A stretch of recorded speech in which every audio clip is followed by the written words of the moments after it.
Hello there. Welcome back to the program, ladies and gentlemen. My next guest is an international film star who has made over 180 films, but can he balance anything on his face? Well, he is best known for such unusual parts as the vampire Nosferatu, and we're delighted that he is here with us tonight. Please welcome Klaus Kinski.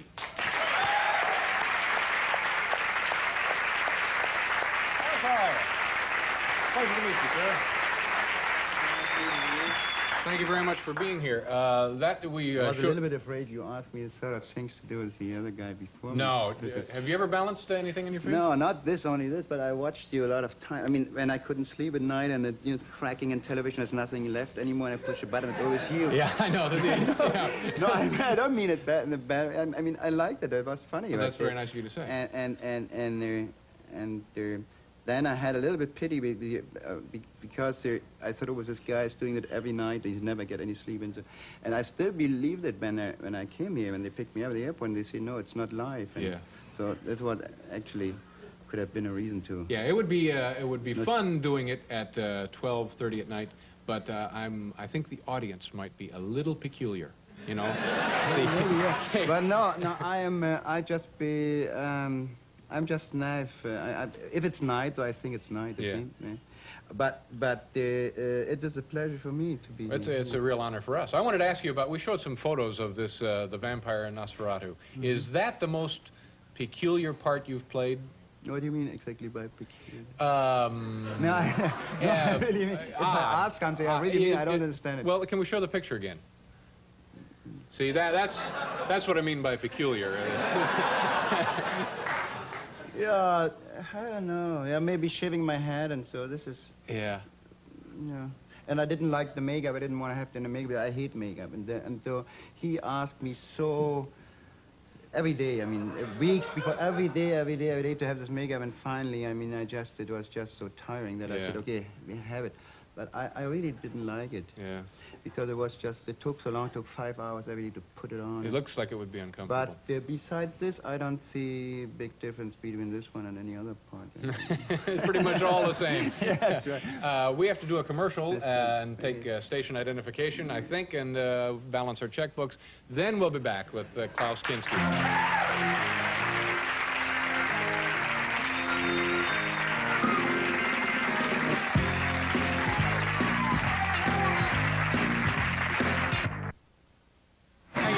Paul Schaefer.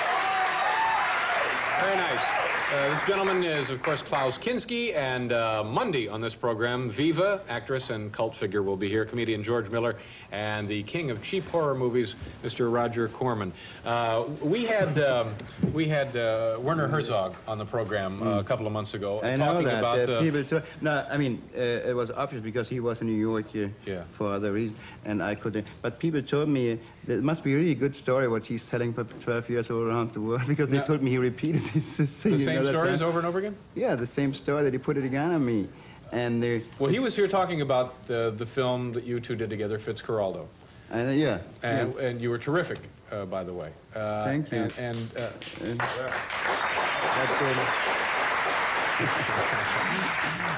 But he also, let me ask you this. How do you and Mr. Herzog get along as actor-director? Not at all.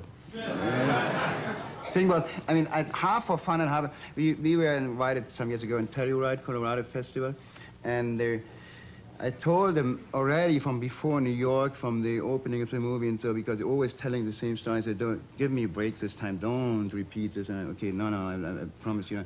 And we had a press conference, like a picnic, very, very relaxed and so on. And then in the end, he was telling the same time this story. Mm-hmm.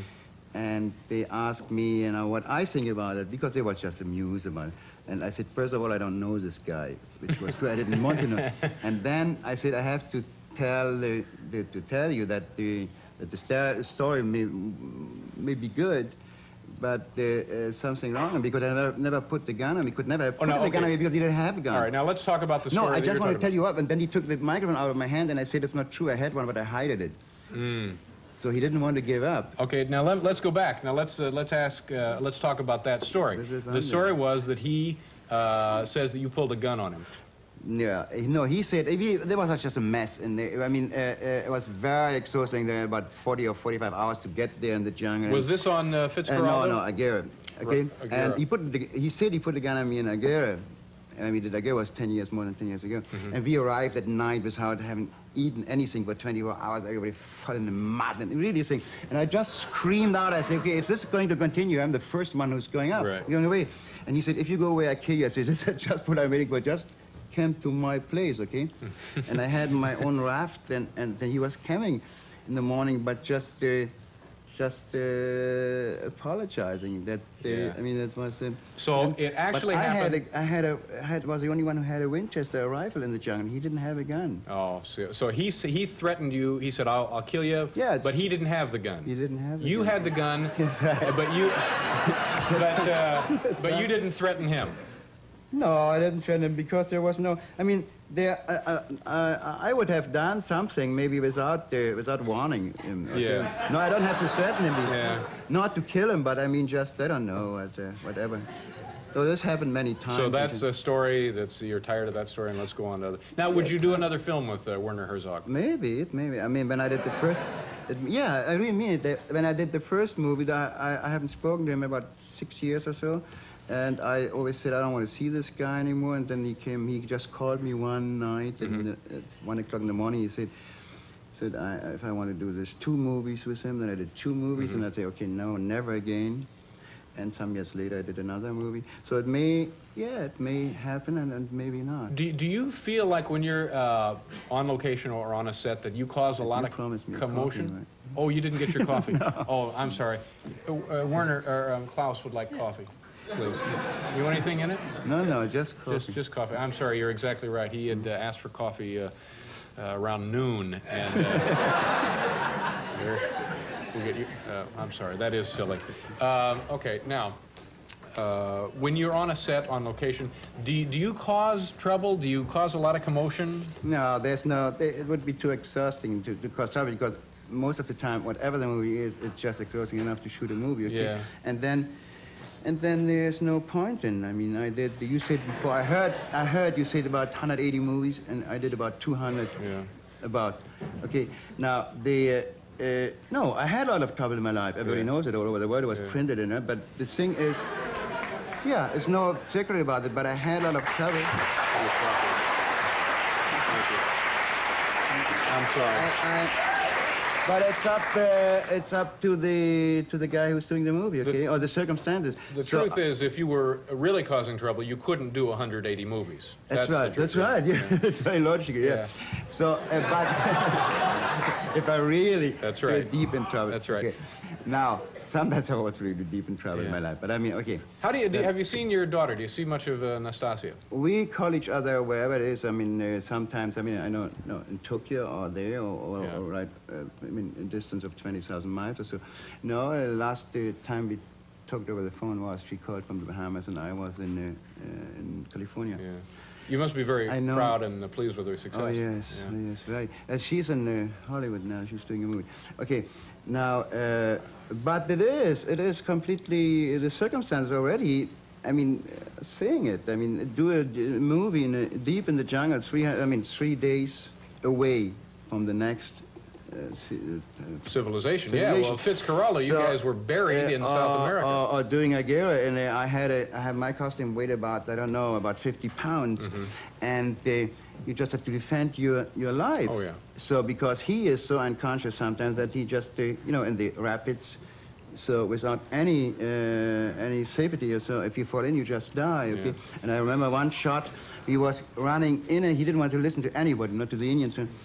So we was running in a tree, and the tree cut the raft in the middle, and the raft was already underwater like this, and I took my knife and I cut up my costume. And he was around the shot in a little speedboat, but he was not in danger, okay? No. And then he tried to tell me something, and I didn't let him finish the line, because if you just don't shut up, that I'd throw you to the piranhas, and they have eaten you in about, I don't know, in 30 seconds, okay? Yeah. So this is what, on the other hand, it's very easy, you say. They have no, I was talking too fast. No, no, it's just a very entertaining story. Not clear. Being thrown to the No, front. he looked. No, I mean, we like each other very much. Yeah. On one hand, I really, sometimes I can't stand him because it's just. But it's true that directors like having you in their films because you really bring a very unusual presence to the project, don't you? No, I mean, the thing is, the 4 movies I did with him is most of the time we didn't even talk about what we're going to do. He just let me do. Yeah. And I mean. Yeah, it was good for him. Just let me do it. Otherwise, I want to say the circumstances. If you are in a tough circumstances, it is very, very stupid from a director to disturb you, right? Right. He should be. He should satisfied with what you bring, you know. Otherwise, it's just superficial trash what's coming out. So that's why sometimes maybe we succeeded. I don't know. But sometimes people liked what we did. Yes. On the other hand, he's very friendly, very nice with me. He's just a pain in the that's all. No, I heard about. No, sometimes I can't stop it, but I heard about this. But I remember when I had Good Morning America once. Here, I must say it because it is true. They said I should not say certain words, but I can't have it. Sometimes it just came out. No, you can say pain in the. Okay. That's. You can say that, can't you? Can I? Yeah, you can say pain in the. Say it again. Pain in the. Thank you.